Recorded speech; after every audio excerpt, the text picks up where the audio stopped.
ازيكم عاملين ايه؟ يا رب تكونوا بخير. هعمل ايه معاكم النهارده؟ هعمل مكرونه مصريه اللي هي بالصلصه والطماطم والبصل. حد طلبها مني، هو الايميل او الاكونت اسمه هاري بوتر. عاوز اكل المكرونه المصريه اللي هي نعملها دلوقتي مع بعض، وعجبته جدا وعايز يعملها، يتعلمها ويعملها. اوكي، احنا هنعملها مع بعض. انا محضره ميه على النار فيها ملح وزيت، وجايبه مكرونه سباكيتا دول كيسين. هسلقها بطولها، لان طبعا المكرونه لازم تبقى طولها وتتلف بالشوكه كده. لو كانت بتتكسر كانت الشركه او اللي بيعمل المكرونه يعملها لنا مكسر، احنا هنسلقها بطولها. محضره بشره 4 طماطميات، محضره صلصه، محضره بصلتين كبار مبشورين والزيت. هسلق المكرونه ونرجع نشوف مع بعض هنعمل ايه. طبعا انا هاكل جنبها لحمه معصجه، ممكن تاكلي جنبها بانيه، كفته، فراخ، اللي يعجبك. انا هاكل النهارده معاها لحمه مفرومه معصجه بالبصل والملح والفلفل الاخضر عليها. ونشوف هنكمل مع بعض ازاي المكرونه المصريه بالصلصه. الميه بتغلي هنا، هنزل بالمكرونه كده وكده واسيبها تتسلق كويس. طبعا انا عملت لحمه معصجه زي ما قلت لكم، هناكلها مع المكرونه. تتسلق المكرونه ونشوف هنعمل صلصتها ازاي. ارجع معاكم بعد ما المكرونه تتسلق نكمل الوصفه. هنا انا هعمل صلصه المكرونه اثناء ما هي بتتسلق. بسخن زيت اهو، وبشر بصل هنزل بيه على الزيت. المكرونه دي طعمها حلو قوي يا جماعه، تحفه، جربوا. بحمر البصله كويس جدا، يعني ولا متحمره قوي ولا شفافه قوي كده. هسيبها تتحمر معلقه بس خفيفه.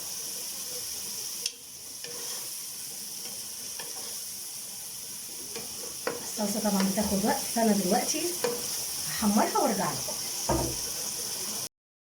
انا بعمل ايه دلوقتي؟ بحمر البصله. اثناء ما بتتحمر كده، قبل ما تخش على ان انا اغمقها اكتر، هحط معاها ايه؟ هحط معاها حبه توم وفلفلايه مقطعاها رفيع جدا، فلفلايه حاميه. هكمل معاها التحمير، بتدي طعم حلو قوي للمكرونه. هتجربوها والله تحفه، مش هتبطلوا تعملوها بالطريقه دي. هغمق البصله شويه ونرجع تاني مع بعض. انا عايزه البصله اللون ده.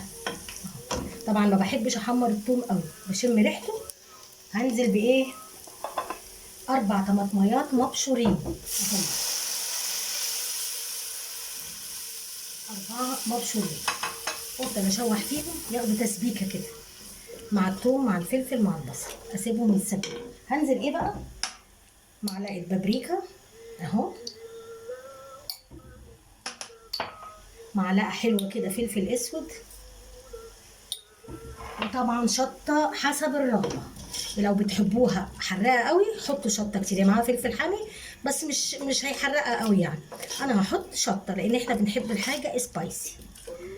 هسيبها تتسبك شويه كده. هنزل بايه تاني؟ ب4 معالق صلصه وشويه ميه صغيرين، واسيبها تتسبك كويس قوي. بعد ما تتسبك وتبقى لونها حلو، انزل بربع كوبايه ميه تتسبك معاها بس. طبعا هحط الملح والشطه، احط سنه شطه صغيره اهي، مش كتير عشان الشطه دي حرقه قوي بس. والملح، وطبعا تدوقيها تشوفي ملحها عامل ازاي. تحطي ملح قليل وبعد كده تدوقي تشوفي لو محتاجه ملح عشان ما تحدقش، تبقى في ايدك يعني الحكايه. هسيبها تتسبك وارجع نشوف هنحط الصلصه ازاي. هنزل هنا بالصلصه،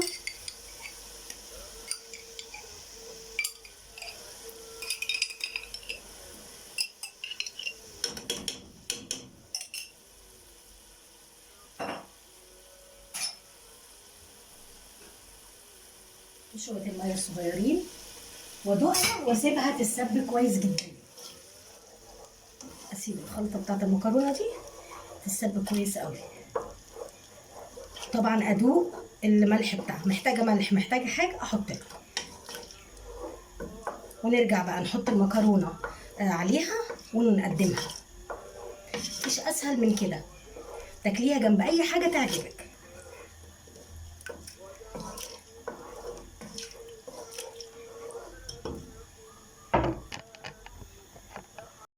كده انا خلصت المكرونه وهغرفها معاكم. حلوه قوي يا جماعه، جربوها. بسم الله الرحمن الرحيم.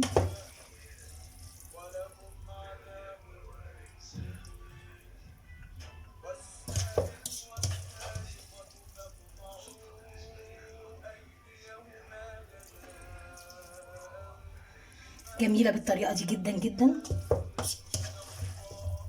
طعمها مش قادره اقول لكم حلو قوي.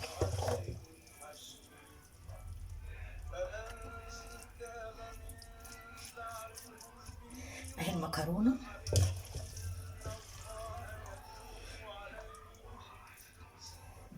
هحط عليها ايه؟ انا عامله لحمه، معلش نشيل الحاجات دي، لازم طبعا نخلي بالنا. انا هحط عليها، عامله لحمه معصجه بالفلفل الاخضر، هحط كده. قلت لحضرتك في اول الفيديو ممكن تاكلي معاها بانيه، كبده، كفته، فراخ، لحمه محمره، اللي انت عايزاه. ده عصاج لحمه حلو قوي قوي قوي، يبقى مع المكرونه مع الفلفل الحامي ده. وتحطي بقى واطباق، واللي عايز ياخد في طبقه، في منتهى الجمال.